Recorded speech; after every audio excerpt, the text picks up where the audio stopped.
Nagkasundo ang China at Pilipinas na pahupain ang tensyon sa West Philippine Sea. Muling nagkasundo ang Pilipinas at China kaugnay sa pagpapahupa ng tensyon sa South China Sea. Magkakasundo na ang China at Pilipinas at pahuhupain ang tensyon sa West Philippine Sea. Kabilang ito sa pinag-usapan sa Bilateral Consultation Mechanism o BCM ng dalawang bansa. Pero para kay Senator Francis Tolentino, alam mo yung pag-uusap, usap lang yun eh. It has to be backed up by actions. Kahit mag-usap pero hindi pa rin nila pinapayagan yung ating mga mangingisda, naharang pa rin nila yung RORE. Ano nga ba ang napag-usapang kasunduan ng kinatawan ng China at Pilipinas para magkasundo na ang dalawang bansa? Samantala, nababahala naman daw si Senadora Amy Marcos sa natanggap nitong impormasyon. May mga hypersonic missiles daw ang China na nakaumang umano sa ating bansa.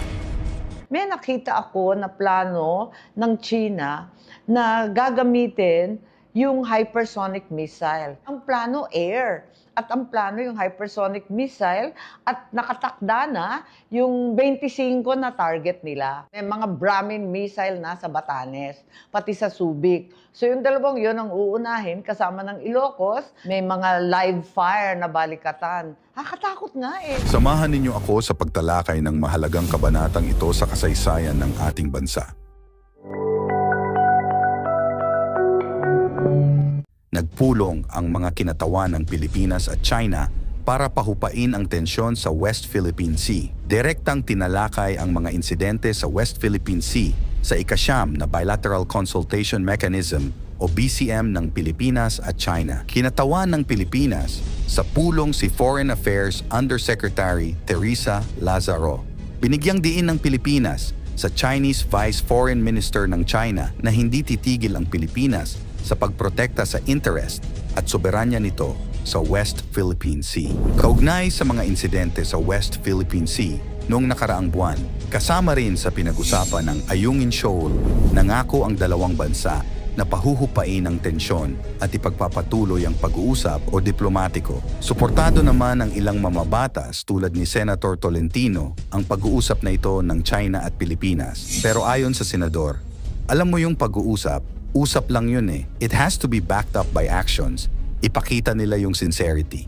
Kahit mag-uusap pero hindi pa rin nila pinapayagan yung ating mga mangingisda na mangisda sa Bajo de Masinloc. Hinaharang pa rin nila yung RORE.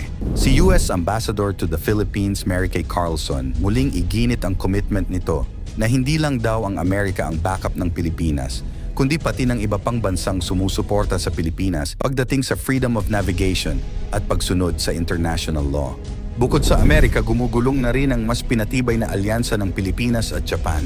Kinondena rin kasi ng mga mambabatas ng Japan ang ikinilos ng Chinese Coast Guard sa Ayungin Shoal noong June 17, 2024. Nadadama din daw ng Japan ang sinasapit ng Pilipinas dahil sa pagkuha ng China sa teritoryo sa West Philippine Sea. Dahil sila rin ay inaagawan din ng mga Chinese ng teritoryo na malapit lang sa boundary nila.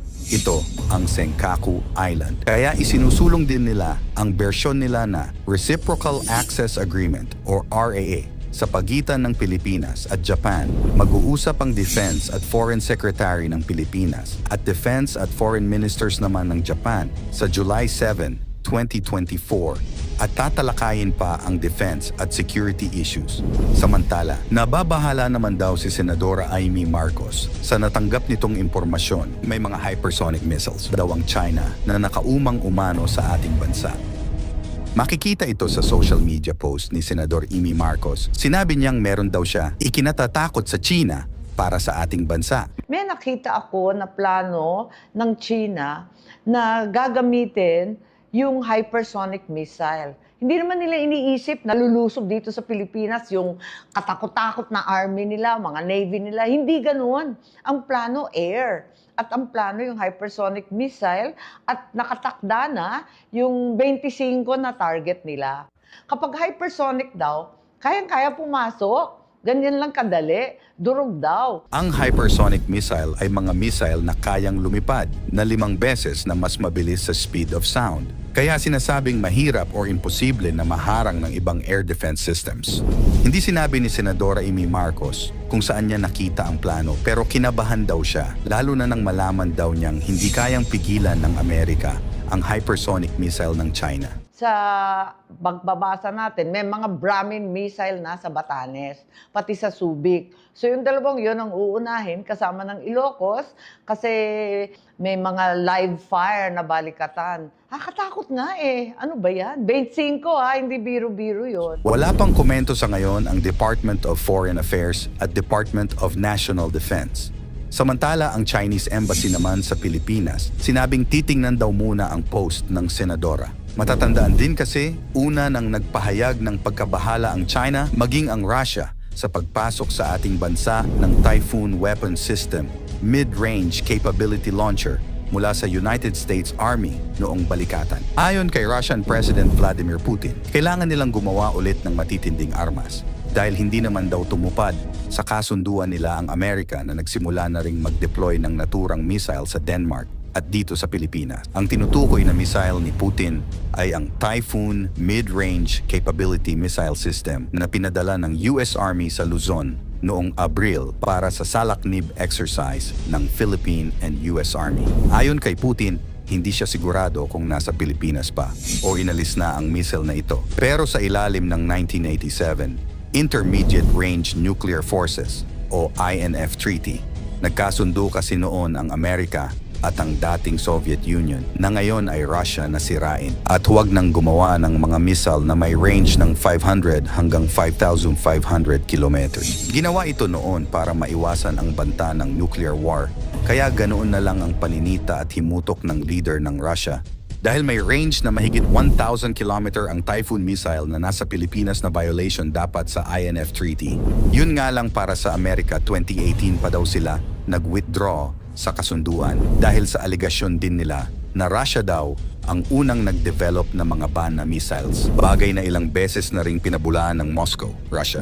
Samantalang ang Denmark naman ay pumalag sa akusasyon ni President Vladimir Putin. Ayon sa Denmark, wala raw dinideploy na missile ang Amerika sa kanilang bansa. Sa pahayag naman ni Pangulong Bongbong Marcos sa Philippine Air Force sa anibersaryo nito, sinabi ng Pangulo na mahalaga ng magkaroon ang kapasidad ang Pilipinas na depensahan ang ating teritoryo sa pamamagitan ng mga bagong armas. Una nang sinabi na palalakasin at dadagdagan pa ng AFP ang mga BrahMos missile system na nabili mula sa India at sasamahan ng mas makabagong HIMARS missile system mula sa Amerika. Ikaw, ano ang reaksyon mo sa kasunduan umano ng China at Pilipinas na humupa na ang tensyon sa West Philippine Sea? Tutupad kaya ang China sa kasunduan? O patuloy pa rin sa pag-angkin at pangaharas? I-komento mo naman ito sa ibaba. Paki-like ang ating video. I-share mo na rin sa iba. Salamat at God bless.